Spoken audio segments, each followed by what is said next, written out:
The fight many in the region have been gearing for is here. SDF militants, primarily made up of the PKK Syrian wing, the YPG, are pushing into Daesh's self-proclaimed capital, Raqqa, along with Bashar al-Assad's forces. That's why the fighters say air support is crucial, and it's being provided here by US warplanes. But a recent video of the air raids suggests that the US-led forces have used incendiary devices containing white phosphorus. The use of that chemical on urban settlements is banned under international law. But the blurred lines of conflict in Syria mean such rules are rarely enforced. US officials have neither confirmed nor denied the use of the substance. But the surge in fighting has triggered an exodus. Desperate refugees trying to escape before the worst of the fighting begins.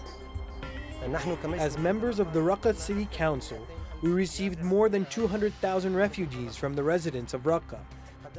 We provided them with tents, relief items, water and bread. But there's an extremely large number of people and we expect to receive hundreds of thousands more in the near future. It's all building up to another major humanitarian catastrophe. To the coalition, the price is worth it. The end of Daesh as a major force in Iraq and Syria.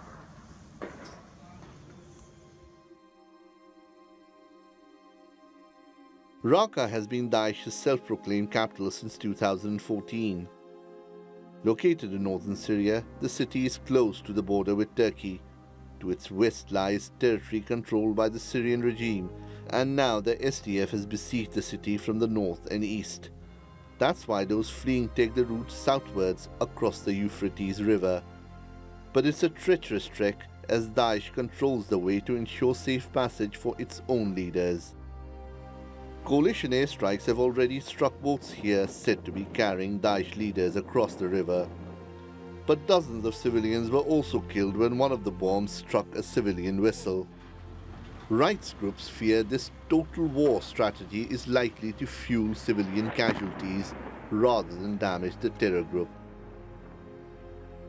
But the US believes this approach is working. We've had tremendous success against ISIS in our fight in the Middle East, where we're doing very, very well. We're going to be having a news conference in 2 weeks on that fight, and you'll see numbers that you would not have believed. On the ground, though, it's still unclear. Will the fight destroy Daesh once and for all?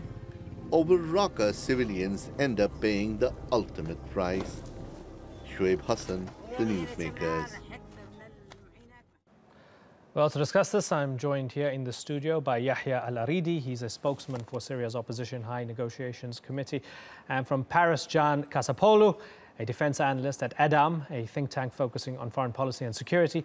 And from Paris, Ole Solvang. He's the Deputy Director of the Emergencies Division at Human Rights Watch. Gentlemen, thanks all of you for joining us. Yahya, let me begin with you first.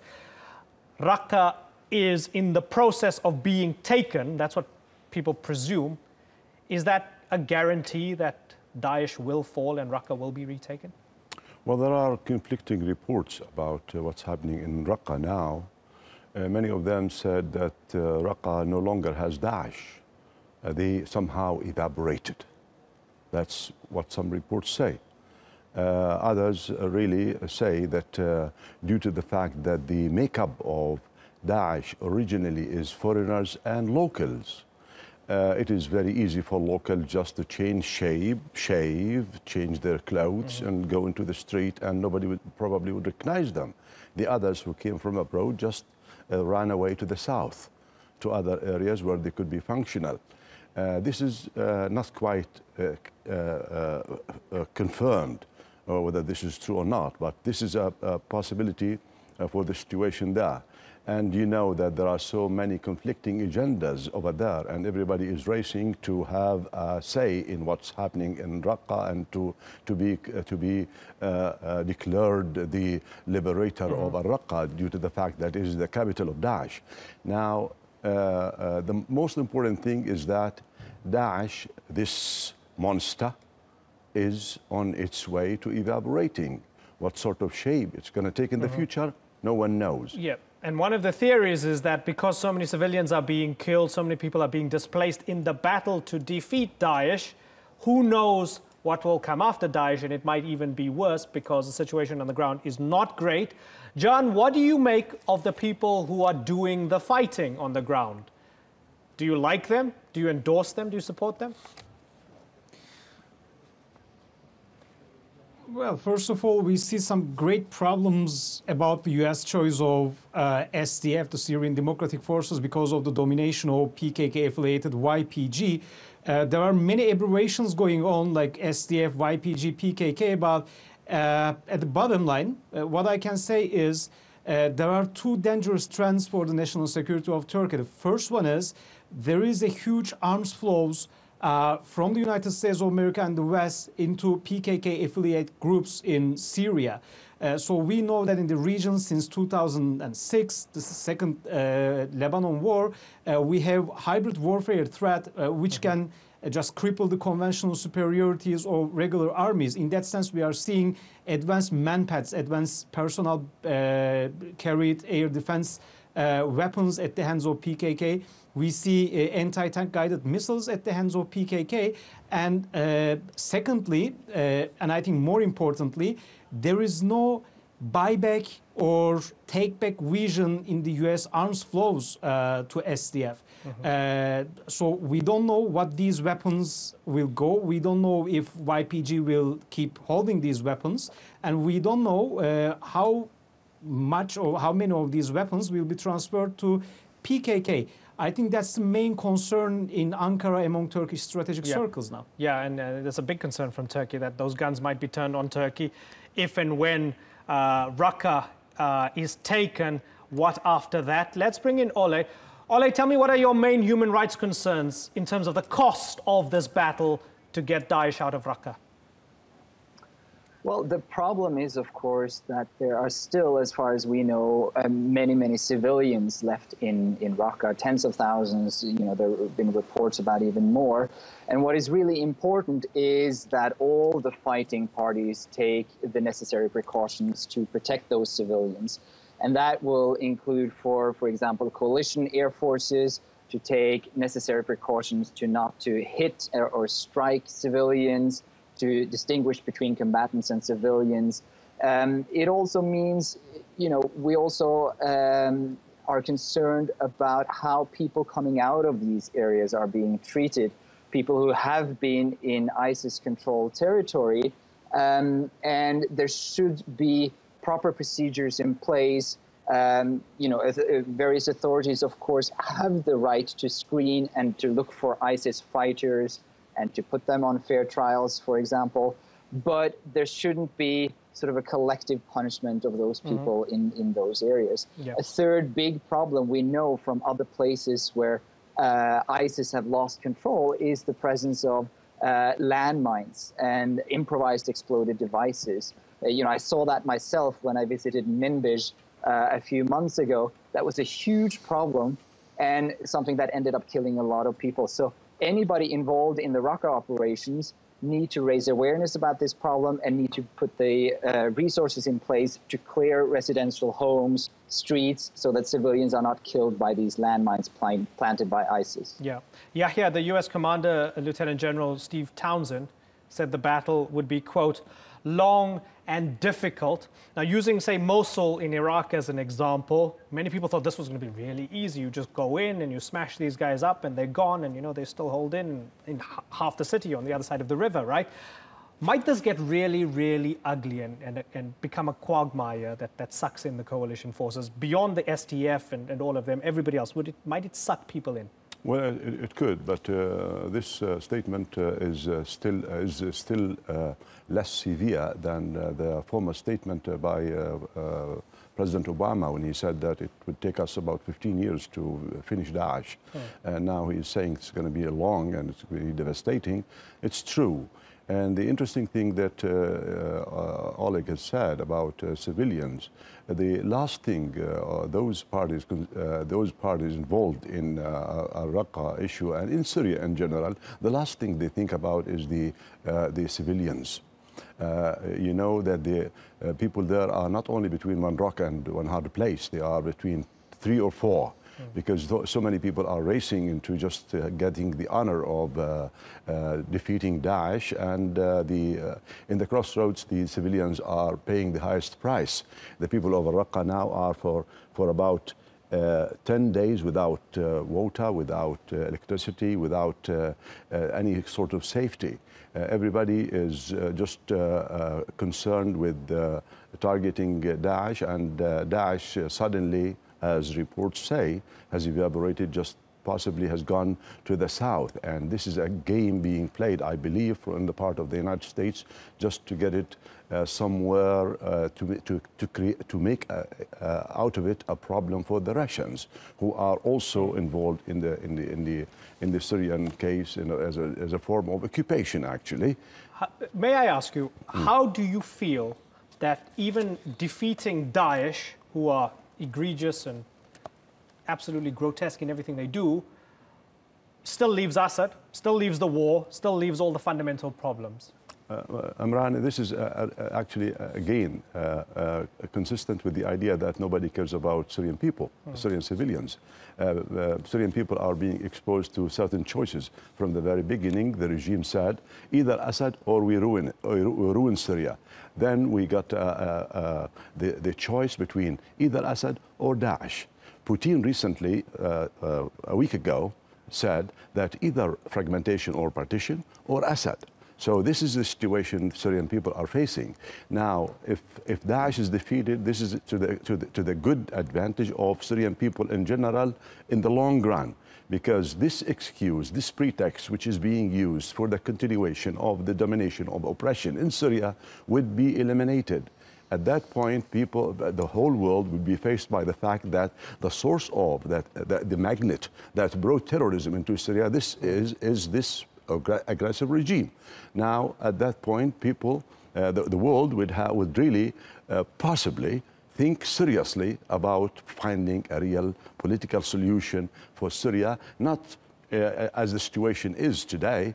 Russia talks about a political solution, but does war on the ground. The others talk about Iran, for instance, talks about a political solution for Syria, and at the same time, it does war. This is what's happening, and this is why the whole saga, the whole problem, the whole tragedy is going on year after year after year.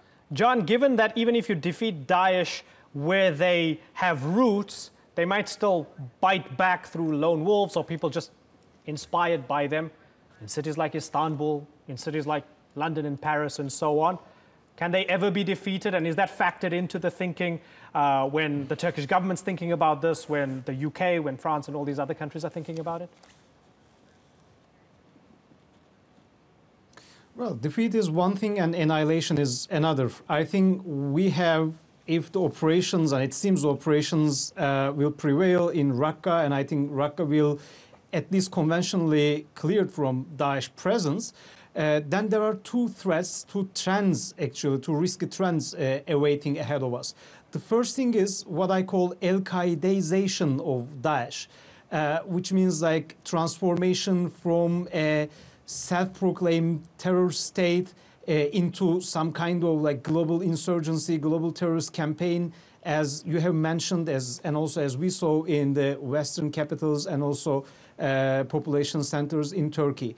And I think the presence of foreign fighters, which is in open source intelligence estimated up to 30,000, and given the very fact that a high proportion of these foreign fighters are coming from the Western countries, is a threat factor in the sense. The second thing is we see that Raqqa is besieged right now from the west, from the east, from the north, but the southern gateway is still open. And in the south, we see that there are Syrian Arab army formations around Palmyra, but still the geography favors any kind of like Daesh influx into the open desert area of Syria. So it remains to be seen. whether we will see Al-Qaedaization or the globalization of Daesh terrorism, let's say, or we're gonna see they're gonna find a new self-proclaimed capital or some kind of safe haven within Syria.